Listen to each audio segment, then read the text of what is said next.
Pangutanon ta mo. Musugot ba mo nga pulian ninyo si Rodi Duterte karong 2025 nga eleksyon? Dugay na kitang gipakitaan o progresibo nga pamulitika o pagda sa gobyerno ni Rodi Duterte o mga kaubanan niya sa hugpong sa tawong lungsod. Unya karon kamo diha nga nanagan sa pikas, nakauban lang mo presidente impisot, mo baliktad dayon mo. Para sa Davao, si Baste Duterte, habang buhay nating leader, ang mga Magpasingulan po ko. Mayang gabi sa iyong tanan. Wag yun. Giulan yun ta, pero naalang gihapon ng mga taga Davao dere, no? Salamat kayo, kato mga ni Antos ko, kato mga rain or shine ng mga tao. Malipayon kay kung hawa mo nang hawa ang bisag giulan tapos tingyawa ni ulanan eh. Kay bao mo, dire mo dato makita pod. Natay ginaatubang karon nga sitwasyon. Ug tan-awon ninyo. Makita naman gyud pod ninyo karon mabati na ninyo ang intervention gyud sa administrasyon dire sa ato ang politika dire sa Davao. Pero dili ko mabalaka kay ngano man tibuok og dako akong salig sa mga Davaoenyo. Kay kani adto palang gyud og matiman-an ninyo. Kani adto palang si Rodi Duterte asa siya gikan. Panahon gatong nidagan si Rodi Duterte kontra si Bendy Guzman. Administrasyon niyang kalaban. Pila lang kakapitan niyang kauban. Kisay gipili inyong mayor dire. Katong panahon, nanindagan ako igsoon ang kontra Speaker of the House, the late Prospero Boy Nograles. No, I do not mean to disrespect him or anyone. Pero kinsa inyong gipili nga mayor dire?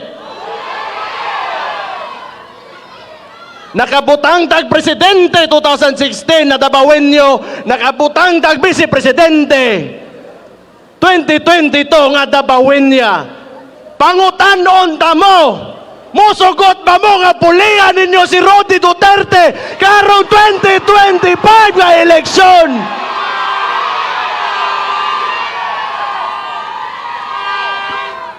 O di manguli na ta kay ulan.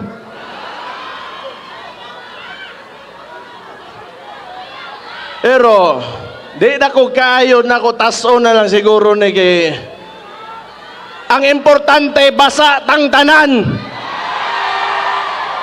Namakpakbod mo bisag kita wa ta kasabot tanan unsa to.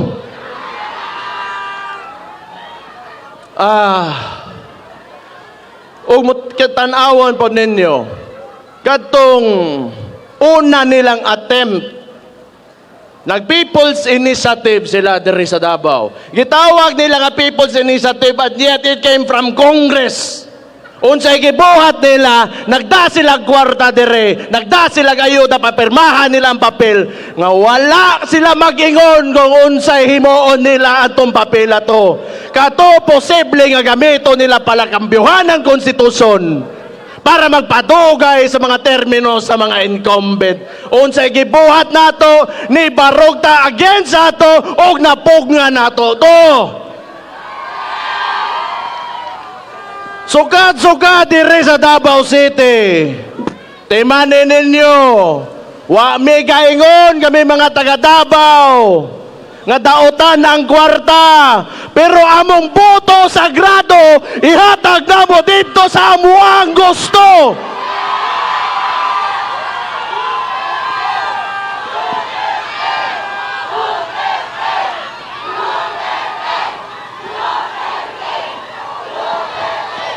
Mao na di gyud sila makat-on.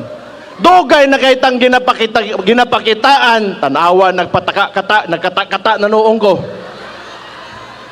Dugay na kitang gipakitaan o progresibo nga pamulitika o pagda sa gobyerno ni Rodi Duterte o mga kaubanan niya sa hugpong sa tawong lungsod. Unya karon kamo diha nga nanagan sa pikas, nakauban lang mo presidente yung pisot, mo balikta dayon mo. Kay nga no, gihimo ninyong Ginoo ang kwarta, wa mo kabalo. Pag humala ni tanan, ang muingon o muingon sa direksyon sa Davao City, ang mga Davaoenyo dili ang kwarta sa administrasyon.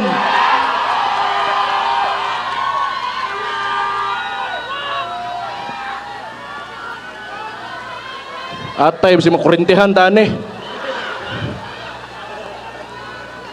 Pero gusto lang nako musulod man putag naapod na sa midterm elections karon nya crucial kayo para na dili man ni kay mo baos ta. Dili na wala na stuwa. Pero kita mugugod gyud ta mangayo gyud ta hustisya o kana pinaagi sa ato mga senador nga naadres sa kong likod karon.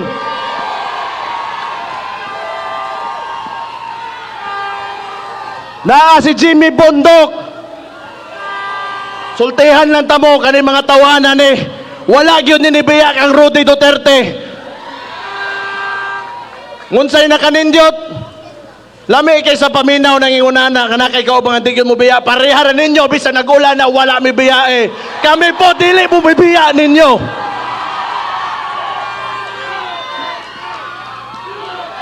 Si Jimmy Bondok, dugay ng loyal, 2016 pa, naana na diha.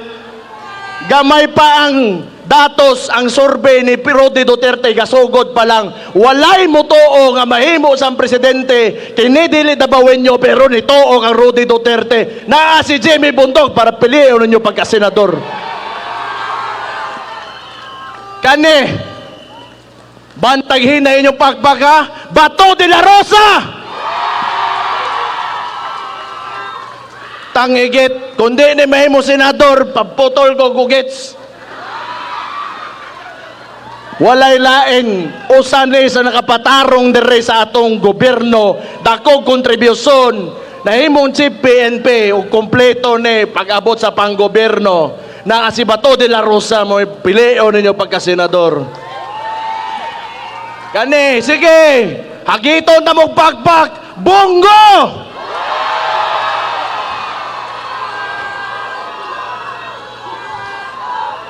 Hantod karon naa lang gihapon perme nasa tapat sa kuamahan. Hantod sa kinalasan. May gani lang wa gyud ni gipasulod kay wa ko kay baw. Kani mga tawhanan nakasulod lang og mahitabo ba gyud to sa iya ha. Pero kadiyot lang. Pagbantay mo aning eleksyonan ni.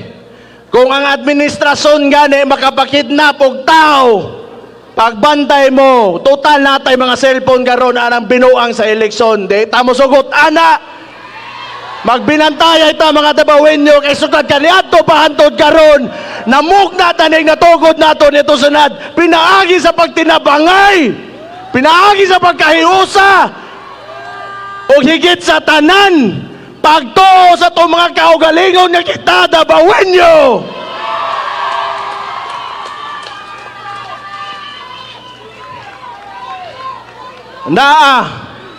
Naa ang representante ni Dante Marcoleta ihatag atong palakpak.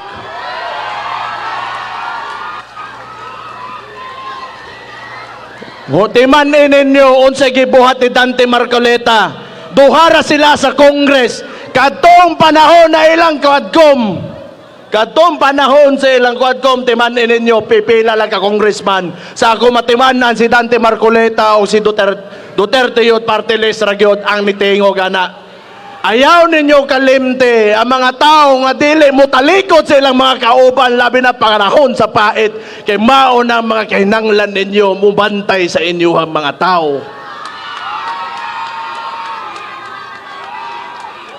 Na ako'y pangutana sa inyo mga Davaoenyo.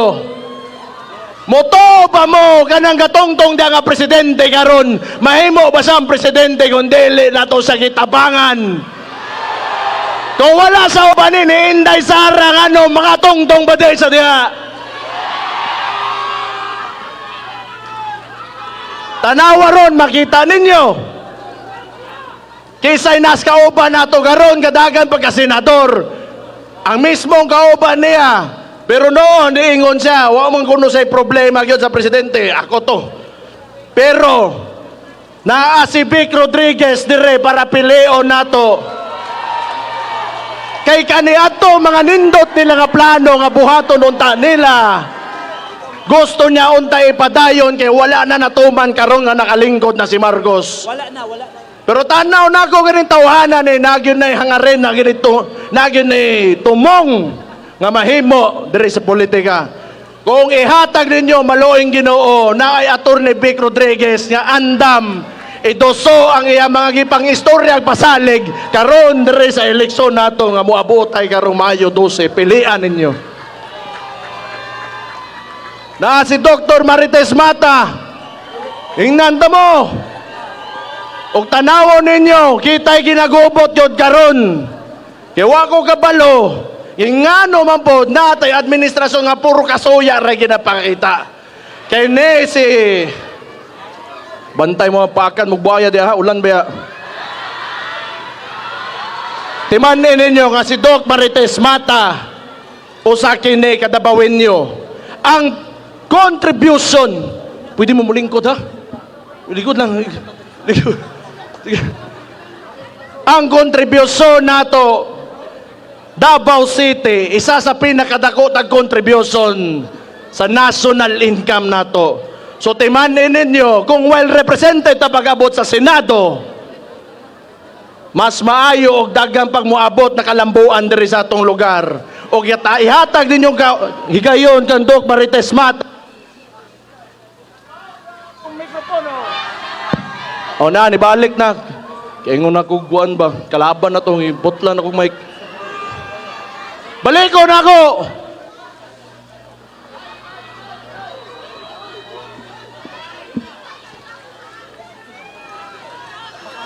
Hello. Nana, nibalik na! Balik.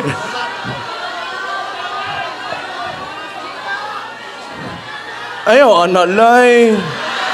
Lay, uy, buta, may anak sila, lay. Buang batong tawanan, iambak dito sulod.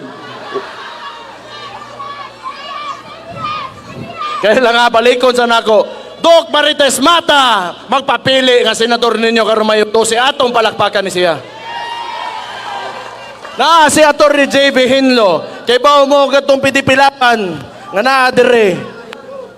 Murag mo ay pag-abre. Pagsugod yun sa filing of candidacy, na istorya ko maginitawhanan Sultihan ta mo na unot ang utokan Tanaw na ko, pag mahimo ni senador, progresibo ni nga tao, dagang kong nadunggan sa yaha, nga gwapo kayo ng mga balaod, pero siyempre ihama tong plataforma, pero ang pinaka-importante sa tanan, naasa sa PDP laban, ug among giya, dire, kay si Rudy Duterte ragyod pag-abot sa panggobyerno og unsa ang klaseng mahimong elected officials mi nga mulingkod sa gobyerno. Naa si JB Hinlo para atong pilion nga mahimong senador. Kani pa, mo'y dugay na kayo nga suporta sa TUA. 2016 ba ni? Sige nilag daoton, sige nilag kantsawan. Pero kay bao mo, kanintawhanan kay bao sa mga kinabuhis, mga pobre, ug dugay ng supporter ni Rudy Duterte. Ayaw ninyo pakyasa, ipi Salvador, loyal kayo kay Rudy, hantod sa hantod, yun na.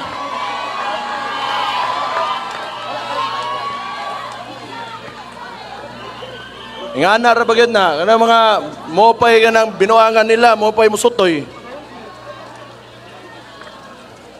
Gilang ay. So, yes. Hindi. Nasa kiti. Naday ako manghod karon. Istorya. Napatay usa ka gata. Tama ba ko? Kang pastor Kipolo Kibuloy. Timanin ninyo, natay upat kadabawin nyo karong kadagan. Nay usa dire nga na representante. Na si Elizabeth Carrion, representante ni Pastor Apollo Kibuloy. Pilian ninyo kung dili mo mudawat sa gibuhat sa pangabuso adtong KOJC.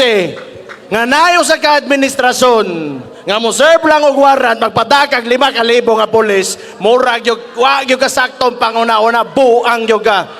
Ipakita ninyo kung di mo musugot ang mga kabuang na ingunana naa si Pastor Apollo Kibuloy para piliin ninyo pagka-senador.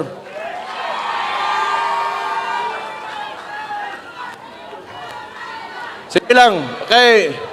Ako, di na ako gusto taso na story, hastang basaan na yun nato. Kaning kuan lang yun, muhang niyo ko sa inyo ha. Kaya ako amahan, wala dire. Kay bao naman ang tanan, unsay gihimo sa yaha. O di man ta maundang, kay sugad-sugad, baliko na ako. Sa kaniad ko pag yun, nakita ba mo? Kakita ba mo nga natumba ang dabawin nyo? Wala mo hangyo unta ko sa inyo, hag mahimo lang. Manuktok ko sa inyo mga kasing-kasing. Unsa kahag, pilion nato si Rudy Duterte mo'y mahimo na po natong mayor diri sa Tundakbayan.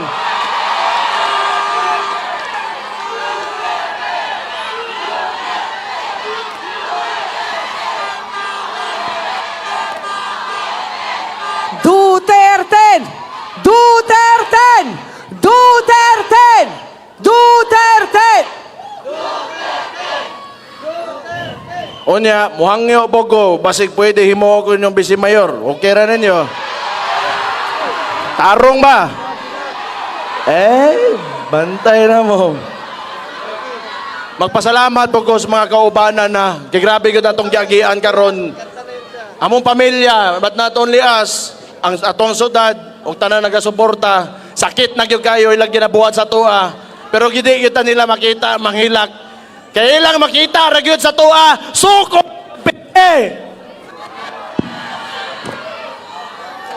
Pasalamat ko sa kuha mga konsihal. Naalang gihapon, tanan sa hubong sa tawong lungsod. Ang mga patignaong tuwas pikas. Atong mga congressman, tulong abot nanagan. Atong pagpakan. Isidro Ungab, Pulong Duterte, Omar Duterte. Mora. Naapaday tayo sa ka-party list. Kay kani, naman tayo tulo ka-party list kag ipangbutang ato ni aging eleksyon dere. Mo ni Tongtong, usa dito ang PBA. Usa dito ang PBA. Napot tong Tampero Marino pero wa ni mo makita nga mo barog sto agaron. Naatay PPP, party list para pilion kay 2025 to 2028. Andam na lang yun sila. Unom ka congressman na tumabutang diya sa kongreso nga andam makigbogno sa ila. Kani, kuhaagyon ninyo ni ato mga senador ug ato mga kongres kay gani mga national ang ilang posisyon. So naagyod tayo mga tao na gyud dito nga di gyud mosugot anang mga binua nga ginabuhat karon sa administrasyon. So ora gyud to. Nalipay kayo ko nga naamo diri tanan bisa paggiulan ta. Salamat kayo. Kung siponon mo, wala ko'y mahimo ana. Na ko'y panyo. Pero ako nalipay kay ko. Dili gid lalim ato ginagian karon. Unya makita lang gyapon ako kasagaran o kadaghanan gyud sa mga dabawenyo o sa ato mga kauban, mga kapitan, mga purok leader nato, mga kagawad, naalang gyapon sa tua, naalang gyapon sa hugpong sa tawong lungsod. Salamat kayo ana. Pagabot pag mahuman ni tanan, mobaos na lang gyud may sa pagpanarbaho. Wa mi mo tongtong dire nga magbitbit og kwarta para himuong kapital kay para mo dayon ng politika. Ang amoa dire pagpanarbaho sa katawhan among ihatag sa inyo ha. Samtang mayor pa ko. Daghan pa unta kay kung gusto tubagon ba pero sige na lang. Samtang mayor pa ko. Gusto lang ko mo remind sa inyo ha nga ang Dabawenyo disiplinado. Ang Dabawenyo na ay respeto sa isig katao. Ang Dabawenyo maisog. O ang Dabawenyo mahadlokon sa Ginoo. Maayong gabi sa inyong tanan. Mabuhay ang Davao City! Mabuhay ang Davao City! Mabuhay! Mabuhay ang PDP Laban! Mabuhay! Mabuhay si Rudy Duterte! Mabuhay! Daghang salamat and God bless you all! Daghang salamat! Sebastian Baste Duterte para sa pagkabise